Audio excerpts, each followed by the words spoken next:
Hi everyone.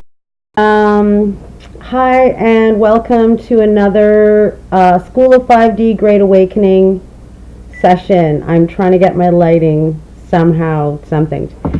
Okay, today's video is about 3D relationships, 5D relationships. What does that mean?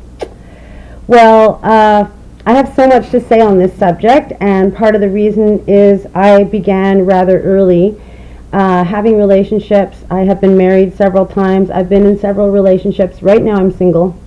And please don't bother me. Okay? That'd be perfect. Just don't bother me. And I want to talk about a couple of things. Like, I want to talk about what it means when you miss someone. I want to talk about love, of course. I want to talk about anger and problems in relationships. I want to answer the questions that you might have as to why, no matter what it is that you do, your relationships seem to turn out in a way that has you thinking that you're kind of crappy or something. So let's just start from the missing part. Some of you may have seen a recent FB post where I said, why do we call it missing? And why do we try and avoid this? Why do we say, oh, I really miss that person. I need to distract myself. I don't want to be missing that person. Or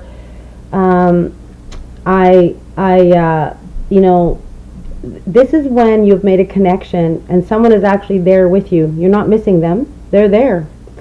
And this is something that happens when we join. And I want to talk about language because I think there's, I'm just going to be very random as usual. A lot of times we say, so-and-so and I are together. We're together. Yeah, I'm with so-and-so, but you're not. So you're not with them. You're not with them unless you're Siamese twins, or unless you are in physical union. And so I think what happens is that we go into physical union with someone and we feel that unity, we feel that oneness, and then we decide that once we've separated, that whole entire unity and oneness and belonging and dissolving the polarities and bringing two into one, that you can extend that out, and you can't. So you can love, though, and there should be no limitations on that. So even though I've been married a few times in conventional ways, legally, when I was just 19 years old, actually, and then I had my first child when I was 20, and then I had my second marriage was a little more unconventional, lots of weird stuff going on at that wedding, and and of course I guess I'm just going to touch on that. Okay, so when I got married the first time, it was some weird sort of diabolical social problem that everyone was having in my family, and the problem is that I was a very attractive young 15, 16, and 17-year-old woman, and I was really happy before this whole we better get her married off thing happened. I had about 5 boyfriends at the same time, and I think I was doing a rather good job there. And I think that what I mean by that is not what you think I mean. I mean that part of what I'm going to talk about here is that we are able to love more than one person at once. But that's love. And that's not necessary, and that's with permission and consent, and that's not, I'm a young man exploring my sexuality. So I'm just going to do that as much as I possibly can without thinking too much about what that exploration might mean. Or I'm a young woman and I am very proud that I just realized that I have boobs and other stuff's going on with my junk, and so I am going to just do whatever comes to me physiologically based on the hormones that I'm running. I don't mean that. I mean love. So Again, I'm all over the map, I understand. But I guess I have so many things to say on this topic of relationships. So in my first marriage, it was just conventional. My family wanted me to wear white. I thought that was a little funny. They eventually forced me to do that, and what I did was I tricked them, and after looking at many, many, many white wedding dresses, I finally found something at a place called Carnaby's, which was a kind of really upscale hippie store. I think it was, I think the original one was in London, and I did get a white dress, but it was see-through cotton, and I was supposed to get, you know, undergarments for it, and I did. But those undergarments were just stockings and a garter belt and a half brassiere, and that's it. So every time I moved, okay, and that was my way of saying that marriage should not be something that is used to control a young woman's sexuality. Not a good reason to get married. So, and then of course within that marriage, what I found was essentially I was a whore. So what I learned was that most marriages, I shouldn't say that, some marriages go like this. Honey, you stay home, okay, cook stuff, take care of the kids, sleep with me, and I'll pay you. You don't have to pay rent. You don't have to pay for your groceries. Why, I'll even let you go shopping and buy a bunch of stupid crap none of us really need. So, you know, I kind of figured that out, and I was like, hey, because a lot of women are just like, hey, that's the deal I'm looking for. I'm just looking for a man who wants to support the fact that I'm gorgeous. So then I did leave that marriage because in 1988 the Pleiadians zapped me.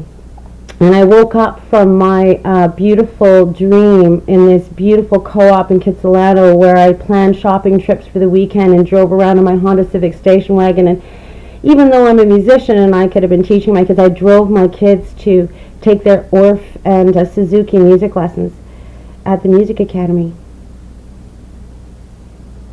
It was horrible. So anyways, they woke me up and got me out of there. And then my next marriage was to an activist and an amazing person, and I just want to give you a little hint. Now, we worked together for 14 years with very few arguments. Why? A little thing I'll call deferring. So whenever our emotions got out of hand on any topic, we said, let's talk about this later. And of course, later never came, and that's because an emotional outlet or an emotional outburst is fine and well, but it might not have anything to do with the subject at hand. So we did, whenever we had a subject at hand, that was something that we could talk about calmly and with clear minds. And when you can't discuss something calmly and with a clear mind with someone that you're in a relationship with, that means you should wait until you can. But the thing is that the topics that are ridiculous and meaningless and are only meant to satisfy either a past need, a subconscious need, or some kind of projected need, they're not really conversations that you need to be having with someone you're in a relationship with. But we have this other idea about love, and that is that if someone loves you, they must be willing to take your shit. Right? Wrong. So this is just a crazy random tips, hints, and other points of view that you don't have to agree with, of course. So I would say that as it stands, most relationships and the context of most relationships is undesirable to me. I find that most men are trained to talk more than you do, make more decisions than you do as a woman, take credit for everything, regardless of how much work you have also put into it, and a number of other incredibly annoying patriarchal things. So I'm kind of avoiding that. On the other hand, I'm very interested in figuring out how to develop a 5D relationship. And I just say 5D because in 5D we are opening up to unity, we are opening up to fairness, equality, and non-judgment, and self-acceptance. We are also opening up to self-healing, and we are just opening our minds to many things and expanding our awareness.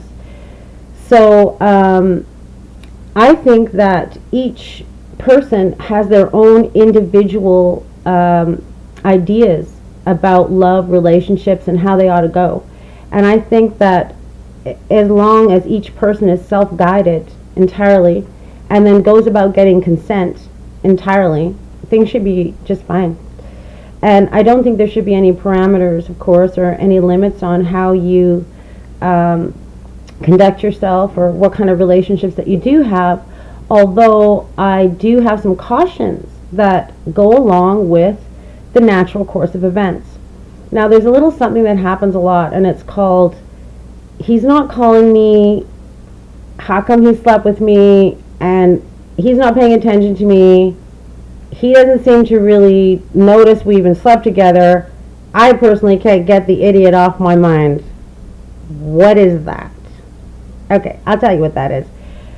When you do go into union with someone, you have to remember that the man is entering you, penetrating you to the degree that you're open to that.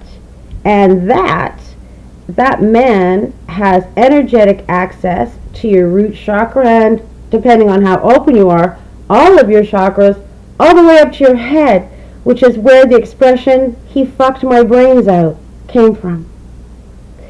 So when you do that, then the man releases and he goes wherever he goes, and all of his stuff is inside of you. Not just the, shall we say, pecker snot, but also the, that was really bad. That was funny is good, right? That was funny, wasn't it? All of the energy is there. And all of that energy, if you opened it up so that it got to your heart, you might feel love or other emotions, and then you feel like a sucker and an idiot, basically. Because what you didn't realize was that lovemaking and this whole process is pretty deep, pretty complicated, far-reaching effects. Keep it sacred. Keep it very sacred. Don't do that unless you really, really, really have an idea of what you're doing and who you're doing it with. I'm going to tell you the advice that I gave my daughters, which was, you can do whatever you want out there, but if you do actually come into union, you know, there's a lot of consequences. And you can love someone and create intimacy and affection without doing that. You can do everything but that. And the reason that I say that is, well, I gave them a couple of interesting reasons. One was, I told my girls, well, if you do have a child before you're 21, it's mine. So that was a bit of an incentive for them to not do that. And then the other thing was, I did explain to them that this union and that this connection does not stop after you separate. Okay? Now, if a man is in this situation and his heart is open and he's willing to receive from you, and you're actually giving instead of just taking, then you know, you're risking that. Everyone's risking that. Well, risking that. What am I saying that for? Love. What is the problem there? So I don't really get it. So, like, after you break up with someone, you're like, sure, I still love this person. I can't believe it. I still love them. They left me, and now I love them. Help me. Well, you know, this love vibration is only good. And in case you didn't notice, the definition is forever. So if you do love someone, it's going to last forever. If you try and make it stop, you're going to run into a little bit of difficulty. You may as well just say, I love them, but I'm not with them. I love them, but no, to every other thing besides that. I would also like to say that you can negotiate the terms, and you should.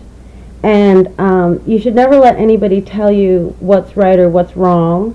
And that is goes for everything. And I think I better add a really big disclaimer / note to this. And that is that lovemaking and relationships were designed to enhance our lives. And we would never ever use these energies to harm, would we? So we don't want to take this magical energy and this attraction and all these other things and create a vibration of deception. Nor, of course, do we ever want to be in any way harmful or abusive. So I don't even know if this video is of any assistance to anyone. It doesn't really matter because there's only 15 people watching. Okay, maybe 22. Thanks, and namaste, namago. I guess that's my exit line. But I'm also going to come up with some more kind of like,